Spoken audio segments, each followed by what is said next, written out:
अब ऋषभ को ढूंढने लगी। तभी नमन वहां आया। क्या हुआ भाभी, किसे ढूंढ रही हो? तारा, ऋषभ दिखाई नहीं दे रहा, कहाँ है वो?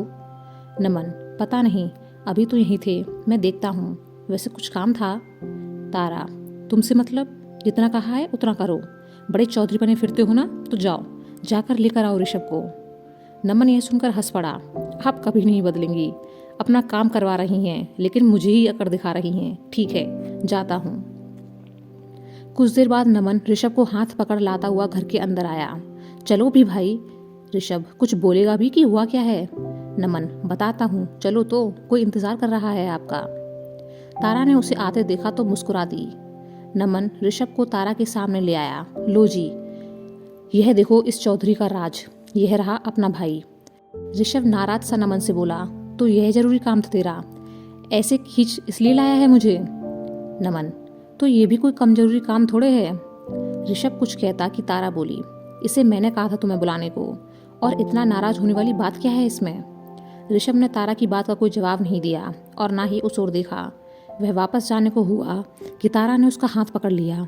इतनी मुश्किल से तो लाया है बेचारा नमन तुम्हें पकड़कर, फिर कहाँ जा रहे हो? तारा की नज़र नमन पर पड़ी, जो उनकी बातें सुनकर मुस्कुरा रहा था। तुम्हारा काम हो गया, तो अब जाओ भी। नमन, हाँ मैं तो जा रहा हूँ। वह मुस्कुराता हुआ वहाँ से भाग गया। तारा ने अब ऋषभ की ओर देखा। तुम भी नाराज होते हो? मुझे तो पता ही नहीं था। ऋषभ, क्यों?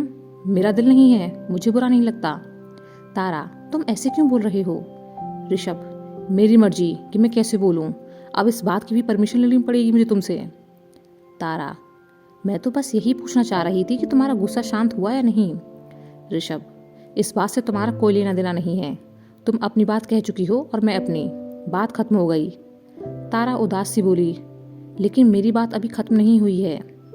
ऋषभ यह सुन हैरान सा बोला, क्या? अब भी कुछ बाकी है कहने को? कितना लंबा चौड़ा भाषण तो सुना चुकी हो तुम, थकती नहीं हो क्या लड़ते लड़ते? ऋषभ का ऐसा हैरान सा चेहरा देख तारा हंस पड़ी। अरे मैं उसकी बात। तभी वहाँ साहिबा आई। ऋषभ मेरे साथ तो आओ, बाहर जाना है। उसकी नज़र अब दोनों के हाथों पर पड़ी। ऋषभ तारा का ध्यान उस ओर गया तो तारा ने तुरंत ऋषभ के हाथ को छोड़ दिया।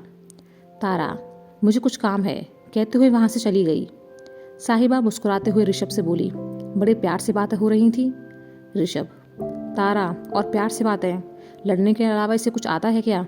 साहिबा, हो तो तुम भी कुछ कुछ ऐसे ही। ऋषभ हंस पड़ा। अच्छा चलो, कहाँ चलना है? दोनों घर से बाहर निकल गए। तारा ने 2-3 बार और ऋषभ से बात करने की कोशिश की, लेकिन वो उससे बात करने को राजी ही नहीं हुआ। ऊपर से कोई ना कोई दोनों के बीच में आ जाता। तारा को अब गुस्सा आ रहा था। कितना भाव खाने वाला लड़का है, बीच में ये कबाब में हड्डी बन कोई ना कोई आता रहता है, एक बात भी नहीं कर सकती। दोपहर को देव ने मंजीत से ऋषभ को अपने पास बुलवाया। ऋषभ, क्या हुआ? देव, तू मेरा एक काम कर दे भाई, बहुत ज़रूरी है। ऋषभ, बता क्या करना है, तेरे लिए तो जान भी हाजिर है। देव ने मुस्कुराकर मंजीत की ओर देखा। मंजीत, शर्मा मत, अपना ही भाई है, बोल दे बेझिझक। देव, ऋषभ, मुझे मौली के साथ घूमने जाना है। कल तो शादी हो जाएगी, आज थोड़ी आज़ादी की सांस ले ली जाए। मैं पुराने दिनों की यादें ताज़ा करना चाहता हूँ, प्लीज़ थोड़ी सी मदद कर देना। ऋषभ यह सुनकर नाराज सा बोला, पागल है क्या? मैंने यूं ही कह दिया कि जान भी दे दूंगा तेरे लिए, तो तू तो असली में मेरी जान लेना चाहता है। माँ को पता चला तो बहुत मारेंगी, मैं ये रिस्क नहीं ले सकता। देव, क्या यार, तू तो मेरा भाई है, सारी मुसीबतों से बचा देता है, कुछ सोचना प्लीज़।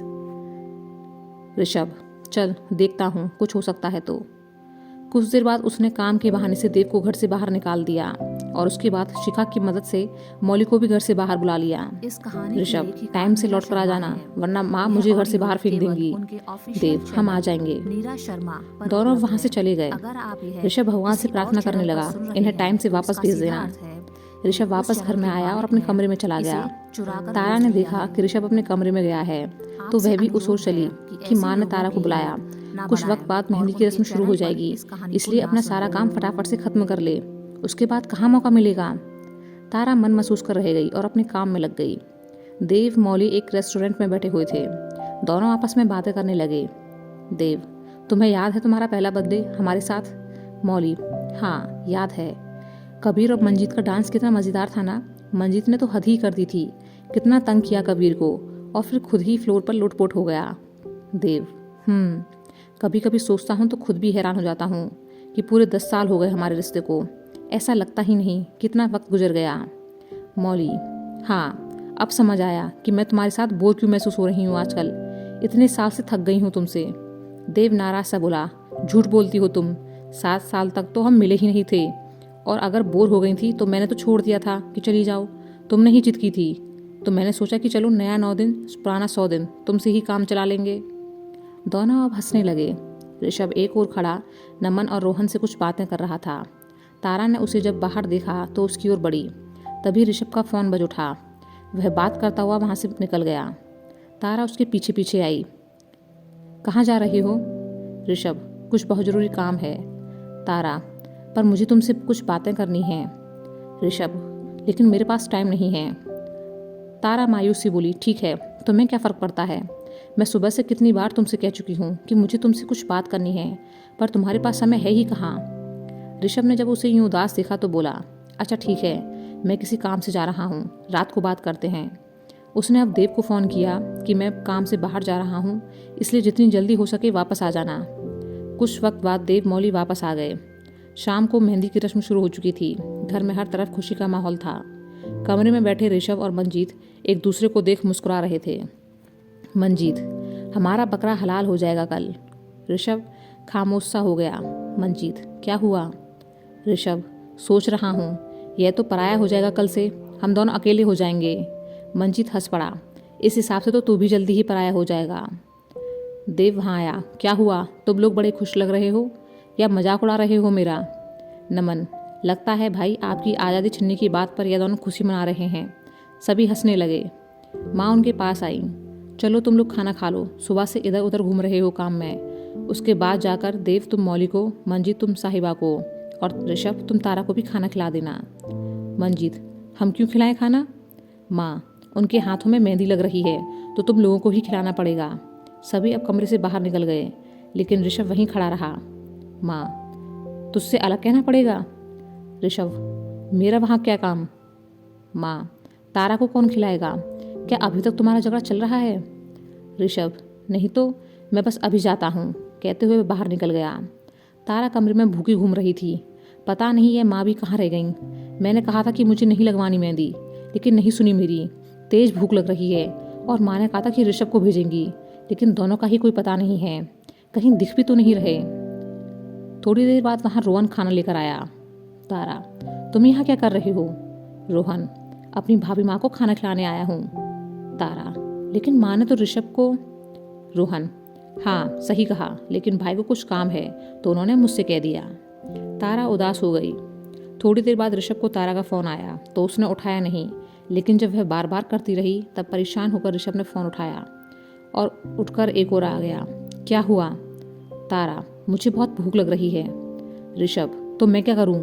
और अभी कुछ देर पहले ही तो खाया था तुमने खाना। तारा: मैंने नहीं खाया। ऋषभ: तो क्या अब मेरा दिमाग खाओगी? नहीं खाना है तो मत खाओ। कहते हुए वह फ़ोन रखने को हुआ कि तभी तारा बोली: दरअसल मैंने इसलिए नहीं खाया क्योंकि खाना मुझे आज तुम खिलाने वाले थे, फिर तुमने रोहन को क्यों भेज दिया? ऋषभ: मेरे पास फालतू कामों के लिए वक्त नहीं है। तारा अब मायूस हो गई। ऋषभ: एक काम करो, माँ के पास जाओ, वो खिला देंगी। तारा: माँ के पास गई तो उन्हें शक हो जाएगा। ठीक है, मत आओ, भूखी ही रहूंगी आज। थोड़ी देर बाद अंश आया और ऋषभ को अपने साथ तारा के कमरे में ले आया। ऋषभ ने देखा कि वो रो रही थी। ऋषभ: अब तुम क्यों रो रही हो? भूख लग रही है तो खा लो ना। तारा ने अब अपनी मेहंदी लगे हाथ उसकी ओर बढ़ा दिए और जोर जोर से रोने लगी। अंश: चाचू आप क्यों डांट रहे हो उन्हें? उनके हाथों में मेहंदी है, कितना रो रही हैं वो, किसी को रुलाना बुरी बात है। ऋषभ ने देखा कि तारा रोने का नाटक कर रही थी। वह कुछ कहता कि अंश बोला: अब अपनी लड़ाई खत्म करो। उन्होंने मुझको बताया कि वो आपसे सॉरी बोल रही हैं और आपसे दोस्ती करना चाहती हैं। आप दोनों अब दोस्त बन जाओ। चाची ने कहा है कि अगर मैंने उनसे आपकी दोस्ती करवा दी तो मुझे 10 चॉकलेट देंगी। ऋषभ हैरानी से बोला: मेरी कीमत बस 10 चॉकलेट? अंश: हाँ। तारा ने अब अंश को कल चॉकलेट्स देने का वादा किया और बाहर भेज दिया। ऋषभ: बच्चे की मासूमियत से खेल रही थी तुम। तारा: ये भाषण बाद में सुनाना, पहले खाना तो खिला दो, मुझे सच में बहुत तेज भूख लग रही है। ऋषभ अब जाने को हुआ कि तारा बोली: कहाँ जा रही हो? ऋषभ: खाना लेने। तारा: खाना तो मैं खा चुकी। ऋषभ: तो फिर इतनी देर से क्यों तंग कर रही थी मुझे? तारा, क्योंकि तुम मुझे तंग कर रही हो सुबह से। मैं लड़ना नहीं चाहती थी, बल्कि माफ़ी मांगना चाहती हूँ। मैंने बहुत कुछ कह दिया जो नहीं कहना चाहिए था। I am sorry. ऋषभ, अच्छा ठीक है, माफ़ किया। खुश? लेकिन दोबारा कब सुनाने वाली हो? तारा, तुम ऐसे कैसे बोल रहे हो? ऋषभ, सच बोल रहा हूँ। तुमने माफ़ी मांगी और मैंने दे दी। बात यहीं ख़त्म करते हैं। वह कमरे से निकल गया। ऋषभ अपने कमरे में आ बैठा और उसने अपनी आंखें बंद कर लीं। थोड़ी देर बाद उसे महसूस हुआ कि कोई उसके सामने बैठा है। ऋषभ ने आंखें खोलकर देखा तो तारा मुस्कुराती हुई खड़ी थी। उसने अपने कान पकड़े और बड़े प्यार से बोली, सॉरी। ऋषभ ने अब दोबारा आंखें बंद कर लीं। तारा उसके पास आ बैठी। सॉरी बोल रही हूँ ना? ऋषभ ने दूसरी तरफ मुंह कर लिया। मैंने तुमसे सॉरी बोलने को नहीं कहा। तारा, लेकिन मैं खुद से बोल रही हूँ। मुझे अपनी गलती का एहसास है, इसीलिए तो पास आई हूँ तुम्हारे। ऋषभ, कोई ज़रूरत नहीं है माफ़ी मांगने की। तारा, अच्छा वो सब ठीक है, मैं तुम्हें अपनी मेहंदी दिखाने आई थी, देखो ना। ऋषभ, मुझे नहीं देखनी। तारा, अब तुम ज़्यादा नाटक दिखा रहे हो, सुबह से घूम रही हूँ तुम्हारे पीछे। ऋषभ तारा की तरफ घूमकर बैठ गया और शांत सा बोला, वही तो समझ नहीं आ रहा, साफ साफ कहो कि बात क्या है। तारा, हाँ मुझे तुमसे कुछ बात करनी है। ऋषभ, कहो क्या बात है। तारा, तुम जानते हो कि मुझे शादी करनी पड़ेगी। ऋषभ, जानता हूँ, कोई मिल गया क्या? तारा उदास होते हुए बोली, तुमसे भरोसेमंद और अच्छा नहीं मिला। ऋषभ, समझ गया, किसी और से शादी करोगी तो तुम्हें सबसे दूर होना पड़ेगा और फिर पति रौब जमाएगा तुम पर, लेकिन मुझसे शादी करोगी तो ऐसा कुछ नहीं होगा, उल्टा मुझे डांट कर चुप करा दोगी। इसीलिए तो मुझे बेवकूफ़ बना रही हो ना। तारा अब हंसने लगी। तुम कितना दिमाग लगाते हो? मैं कह रही हूँ कि बस तुमसे शादी करनी है, लेकिन तुम किसी और का सोच रहे हो। दरअसल मुझे तुमसे ही शादी करनी है, वो भी बिना किसी शर्त के। ऋषभ चौंका। मतलब? तारा, मतलब ये कि मैं अपनी जिंदगी में आगे बढ़ना चाहती हूँ, लेकिन सिर्फ तुम्हारे साथ। ऋषभ यह सुनकर एक पल को हैरान सा तारा को देखने लगा, फिर बोला, तुम मजाक कर रही हो ना? तारा मुस्कुराते हुए बोली, बिल्कुल नहीं, इस बात का सबूत भी है मेरे पास। कहते हुए उसने अपने हाथ में वह रिंग दिखाई जो उसने ऋषभ को पहनाई थी। ऋषभ, वैसे ये रिंग तुम? तारा अब उसे पहनाते हुए बोली, हाँ ये रिंग मैं ऋषभ को ही पहना रही हूँ। ऋषभ, लेकिन तुम जानती हो कि मैं दोस्त से बढ़कर मानता हूँ, फिर भी। तारा, हाँ जानती हूँ, वैसे मैं भी तुम्हें दोस्त से बढ़कर मानती हूँ। ये बात मुझे लेट समझ में आई, लेकिन तुम्हें पता है ना कि मैं तुमसे डरती नहीं। ऋषभ, मैं तलाक नहीं दूंगा। तारा, मैं मांग ही नहीं रही। ऋषभ, तुम मुझ पर गुस्सा नहीं करोगी। तारा, कोशिश कर सकती हूँ, क्योंकि तुम्हें पता है ना कि। ऋषभ, तुम चापली और लड़ाकू हो। तारा, हाँ, और तुम रावण रॉय। बस मेरी एक रिक्वेस्ट है कि मुझे इस घर से दूर नहीं करना। ऋषभ मुस्कुराते हुए बोला, ठीक है, वादा रहा। तारा, तो फिर मेरी तरफ से भी शादी के लिए हाँ है। ऋषभ, यार बहुत पापड़ बेलने पड़ेंगे तुम्हें खुश करने को। दोनों अब हंसते हुए गले मिल गए। ऋषभ, मैं पूरी कोशिश करूंगा कि मेरी तरफ से तुम्हें कोई तकलीफ ना हो। तारा, मैं भी। तभी ऋषभ का फ़ोन बज उठा। ऋषभ ने जब कॉलर का नाम देखा तो तारा से दूर खड़ा हो गया। हाँ मैं बस निकल ही रहा हूँ। ऋषभ अब फ़ोन रख बाहर जाने को हुआ कि तारा ने उसे रोका। कहाँ जा रहे हो?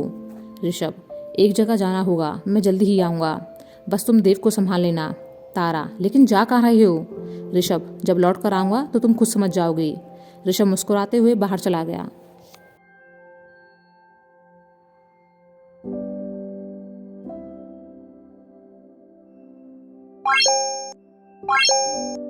Bye.